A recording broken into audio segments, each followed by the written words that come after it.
This is CBC Vancouver News.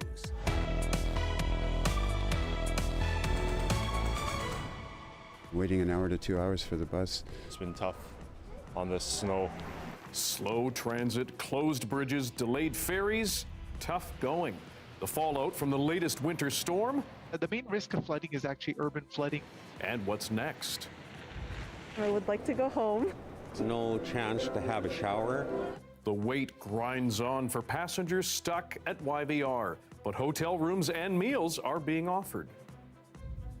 'Twas the night before Christmas, and here on the coast, a big snowfall was forecast, 20 feet at most. And a Yuletide twist on a holiday classic. 'Twas the Night Before Christmas, written by you.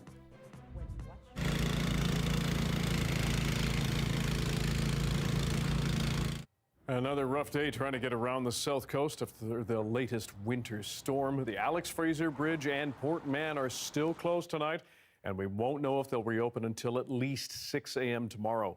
TransLink says SkyTrain is now running normally after hours of delays. All transit service in the Fraser Valley was halted because of bad roads. And Environment Canada says a rainfall warning is in place for much of the south coast. Up to 90 millimeters could fall, combined with melting snow and creating hazardous conditions. Good evening, I'm Dan Burritt. Thanks for joining us. Weather conditions have been rough across the region, so let's recap what's happening right now. Drivers are still not able to cross the Alex Fraser or Port Mann bridges. As we said, the next update tomorrow morning, probably around 6 a.m. Highway 99 through the Massey Tunnel is clear, but you can expect delays through that region. SkyTrain service has resumed as normal, thankfully. BC Ferry says many sailings are set to go ahead tomorrow, but they encourage passengers to check their website for possible changes and delays. And an update from BC Hydro now. At last check, it says more than 16,000 customers are without power on the Lower Mainland right now. Some of those outages blamed on trees falling down on wires. The grind to get around the south coast changed constantly today. Our John Hernandez has more on the slow, damp commute.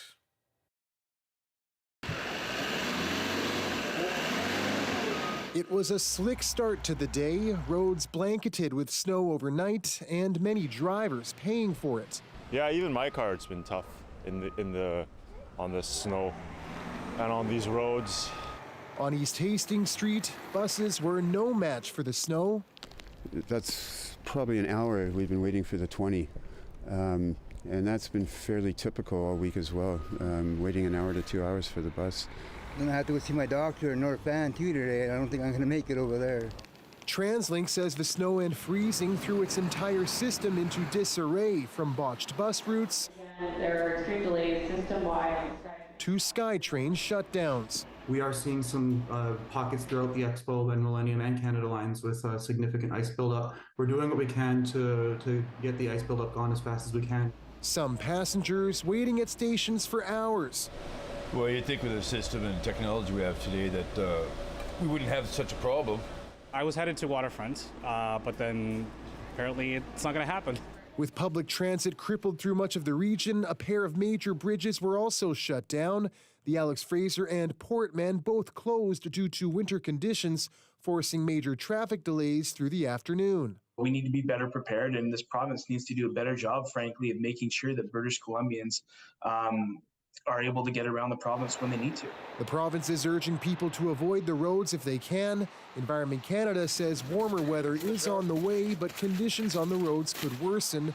Flash flooding is also possible. The catch basins can get clogged with snow and ice or leaves, and so it's really important that we get those catch basins clear so that water can run into our storm drains. John Hernandez reporting. Beyond the highways and bridges, passengers and crew on BC ferries have had a tough day. Some staff couldn't get to sailings, and that led to cancellations. As many as 8 were scrubbed between Tawasin and Swartz Bay this afternoon. Ferry says they couldn't get the required number of crew to operate safely.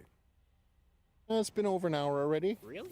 But we were booked to be on the 9 o'clock this morning, which I was astonished BC Ferries actually gave me a phone call last night to tell me the sailing was canceled. Ferry says it's doing its best to fit canceled passengers on other sailings, but warns we could see more scrubbings as we head into the Christmas weekend. As we showed you last night, the Fraser Valley has been especially hit hard. Some areas saw the coldest temperatures in decades, while freezing rain ground travel to a halt. Kuljeet Kaila has more from Environment Canada, warning of more unpredictable weather. With slippery streets and frozen fields, people in BC's Fraser Valley are hunkering down after being warned to stay off the roads. But Karen Young had no choice. She had to make it to her chemo treatment. Oh my goodness, I don't drive in the snow, especially this much snow. Thankfully, volunteers like Mel Bueller and his brother are braving the weather to help. I'm glad I can do that sort of thing for them. I know they're going through a lot. And with a rough weekend expected, things won't get any easier for anyone in the valley. The Fraser Valley is a lot more prone to receiving freezing rain. It certainly has happened before, but anytime it does happen, it is quite a dangerous situation.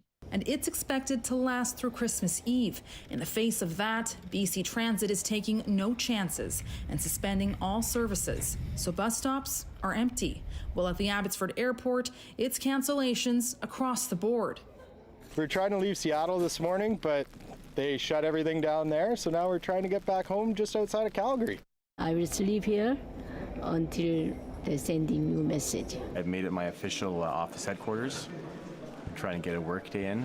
Meanwhile, farmers worried about their livestock are going the extra mile to make sure they're safe and secure. Rather than doing all the things to prepare for Christmas, really, we're out spending all of our time in our barns with our animals, making sure they're comfortable, fed, have access to water. Sarah Sash was determined to be ready. We purchased extra diesel to have on the farm to run our generator. We do our own snow blowing, so we are prepared to get the milk truck in and out because food security is a priority as well in the province. Now, Abbotsford hasn't been this cold in over 50 years, but with temperatures expected to climb this weekend, Environment Canada warns the freezing rain situation could be hard to predict and says people across the Fraser Valley should watch their local weather forecasts closely. Kuljeet Kaila, CBC News, Abbotsford. Meanwhile, heavy snow and freezing rain causing closures and avalanche risks on parts of Highway 1 and Highway 3 through the Fraser Canyon. And that means more closures. Take a look. Highway 1 near Jackass Mountain is closed to because of avalanche hazards between midnight and tomorrow morning. Highway 1 through the Fraser Canyon is also considered a moderate avalanche hazard now, with a possible transition to extreme tomorrow morning. And Allison Pass between Hope and Princeton is considered a moderate hazard. Again, though, could transition to high and a road closure overnight. Drivers are asked to avoid any non-essential travel on that route. It was another hard day of delays and cancellations at YVR. As the latest storm hits the south coast, many airlines preemptively canceled flights. But as Yasmin Gandam reports, the airport says it is offering new help to stranded passengers. Tired, dirty, discouraged. Among the stranded passengers at YVR is Robin Langill. He has been stuck at the airport since Tuesday when his flight was first canceled. Langill is now scheduled to leave for Saskatchewan Christmas Eve. No chance to have a shower. I had to buy some toothbrush and toothpaste so I could at least brush my teeth.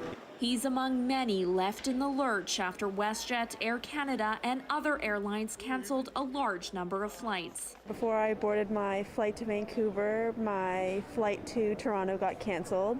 So I made my way over to Vancouver, but I unfortunately can't make it home to Toronto. So yeah, that's how it's going so far. To help ease frustration for those stuck here, YVR says it will provide free hotel rooms and meals. We're stepping up, providing over 400 hotel rooms free of charge to passengers to stay up to 4 nights who really just need to get a good night's sleep over the holidays. So who gets a free room and food? We're really looking for people in particular where Vancouver is not their home and they were hoping to connect on a flight, but for the weather events right across the country now, they're not going to be able to do that. They've spent overnight, or they're forecast to spend an overnight. She says they will also prioritize seniors and families with children, trying to give some comfort amid a cold, frustrating season. Yasmin Gandam, CBC News, Richmond. Amid all this, an uplifting tale to share with you that may have that a parent or guardian may have dealt with before, losing a beloved stuffed animal. Well, many people have been feeling stressed out at the airport lately. It appears a fuzzy passenger was also left behind. The stuffed bunny was found at YVR earlier this week. Celia Taylor came across the little one after her flight was canceled on Tuesday. She took it to staff to try to reunite it with its family. She also texted her mom a photo of Thumper and she shared it online.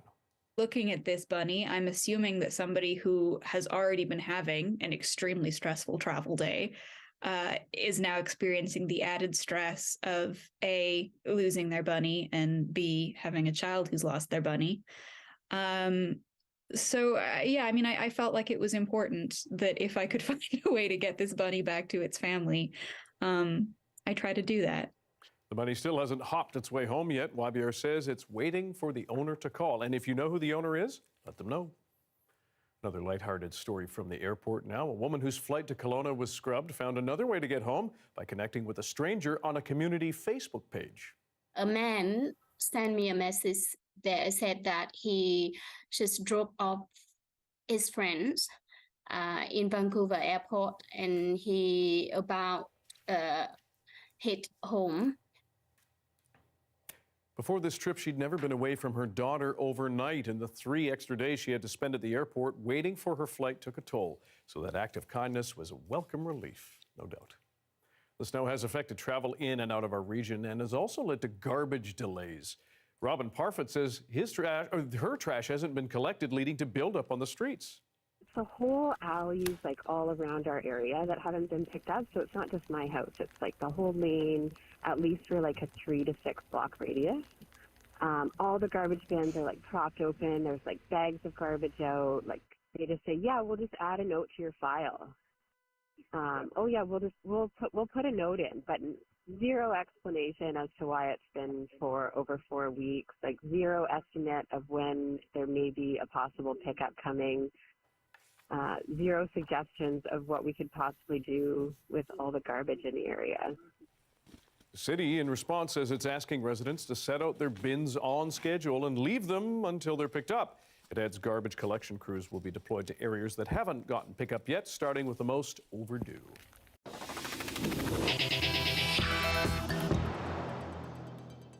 To other news now. The Ktunaxa language is an exceptionally unique one. It's also at risk. The nation's council in Cranbrook plans to offer internships to learn the language and make it more accessible to future generations. And with the holidays ahead, Barbara Fisher would like to offer season's greetings in her language of Ktunaxa.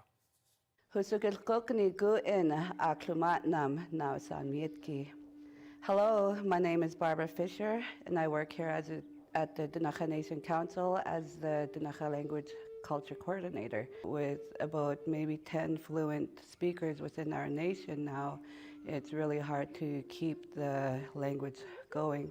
There is trauma attached to our language and why it's so hard for people to learn it, and let alone accept that this is their language and the way that they're supposed to be, and pretty much where we come from and who we are. I want people to understand that I am here to help gift this back to the people and to give them a hope that one day we will have a revitalized language and that we will become more strong, resilient Ktunaxa people. Our traditional greeting is Gisukikit, which means hello. And for the season's greetings and to set us off in a good way is Gisukikit. Gus makusash chamashesh Gisukikit okon makot.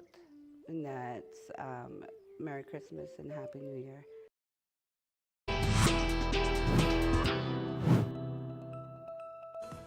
CBC listeners were asked to update a classic poem, and every day they gave their suggestions. Find out what you came up with after the break.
Over the past few weeks, CBC Radio's On the Coast has been trying to update a Christmas classic with the help of listeners. Every day they asked for suggestions for the next line in the poem, "'Twas the Night Before Christmas." Here's what they came up with. Hi there. Now, we wanted to update a classic Christmas poem on the Coast. On the Coast is the afternoon radio show on CBC Radio 1. So what we did is we reached out to our listeners and asked for suggestions. So day by day, line by line, they would send in their thoughts and their rhymes on where the story should go. Boy, did they deliver. 'Twas the night before Christmas, and here on the coast, a big snowfall was forecast, 20 feet at most. The roads should be passable, salted and bare, but bus drivers on bridges began to despair. When what should I see on the roadway below? Ryan Reynolds and crew shooting a new show. I could see he was hatless, snow was falling, and how? So out my car window, I threw my toque down. The camera is rolling, the AD yells slate, the director yells action, but Ryan yells wait. I remember this toque from my youth in Vancouver. Then he dashed from the set in a Deadpool maneuver. Why, this hat is from Trek, he said with a smile. My old outdoor ed program. Man, it's been a while. While the moon glistened brightly on each skyscraper and house, giving a magical luster to Mount Seymour and Grouse. He looked at the mountains when an idea struck. This city is magical. We should move back. I love it, and thanks to all of you, including Lauren Davidson, the Vancouver band The Matinee, Diana Damstrom-Albach, Jari Brenner, Bernie Moore, Lyndia Scott, Rob Hood, Mark Solanosi, and Julie Nishi, Lorianne Compos Karamanis, and Mary Thompson. Thanks to all of you. I think we did a pretty good job. Indeed. Now, the third Friday in December, which was last Friday, by the way, is unofficially known as Ugly Christmas Sweater Day. What you might not know is that that tradition began here. Renee Filipponi introduces us to the chaps who turned ugly into a worldwide phenomenon. It's wild. This is a wild thing. With each sweater come memories for Chris Boyd and Jordan Birch. This is called the Elvis Stoico. Oh, it was? Yeah, this is one of our favorites.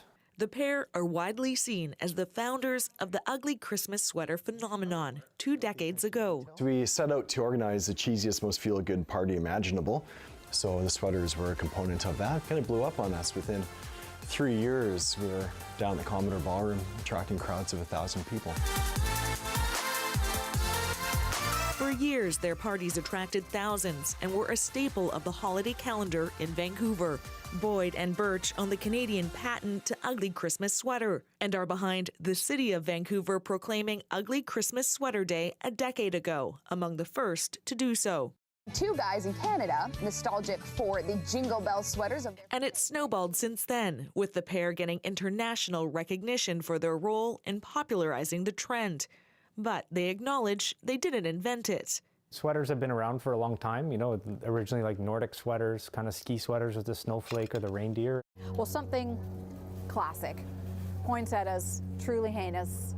In the past couple of decades, it's taken on a life of its own, with businesses catering to people getting ready for the season. We get them from actually a Vancouver company who sources them throughout North America. So he has pickers who go into secondhand stores and they pick them all clean. Major websites and retailers are also cashing in on the tacky trend, selling brand new versions for people unable to find secondhand ones. But for the 2 men behind it, it's never been about profit, but raising money for charity. The once rowdy parties have morphed into family-friendly runs, embracing holiday joy one ugly sweater at a time.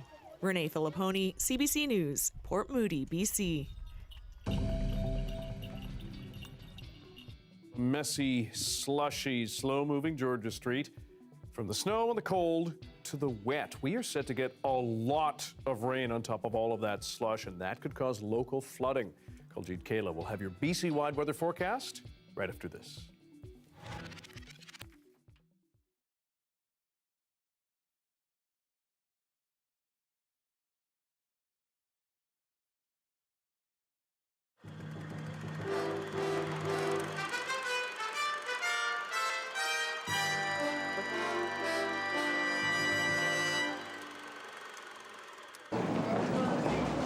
began our hunt at the mecca of modern consumerism, the shopping mall.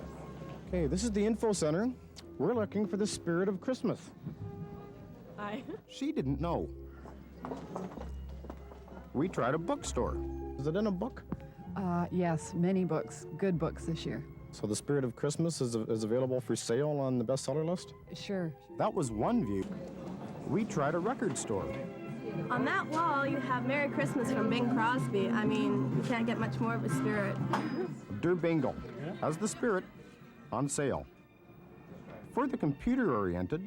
Oh, is it high tech this year, or was that last year? I think it's this year. Higher tech this year than last.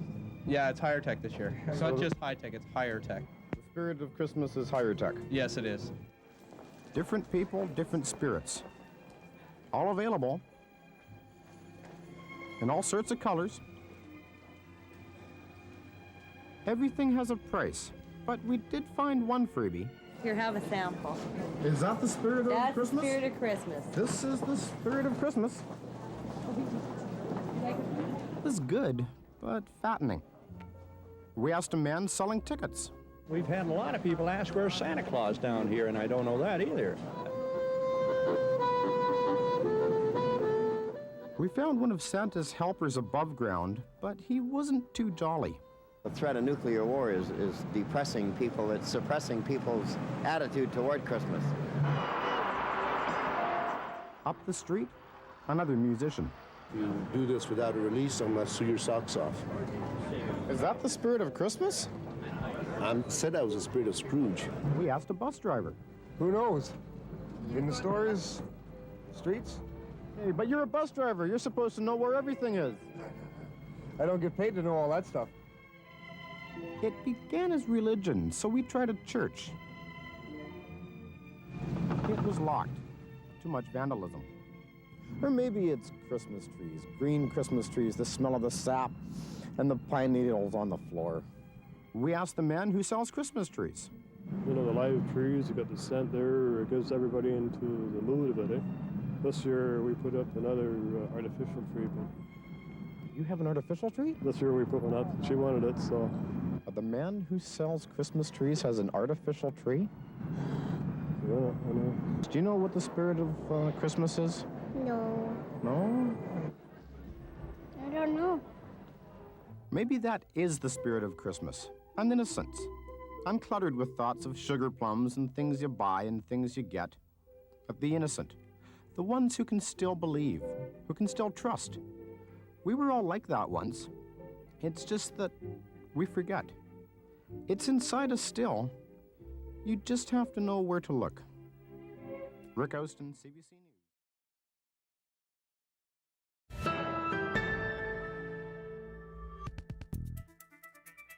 The weather outside may be frightful, but it hasn't stopped some folks in the interior from having a wonderful Christmas time. Take a look. People in Kelowna laced up their skates and hit the ice earlier today. Main Road East Kootenay has issued a weather advisory for the region, but it seems many people in Cranbrook, at least, would prefer to stay in anyway. Well, this is not completely atypical, but it always hits at the wrong time. If we're getting it out of the way now and we can go the rest of the winter with mild-ish temperatures, I'm okay with that. The East Kootenay is expecting more flurries this weekend. The weather update is brought to you by Direct Buy Furnace, installing the most reliable heating and cooling brand. It's hard to stop a train.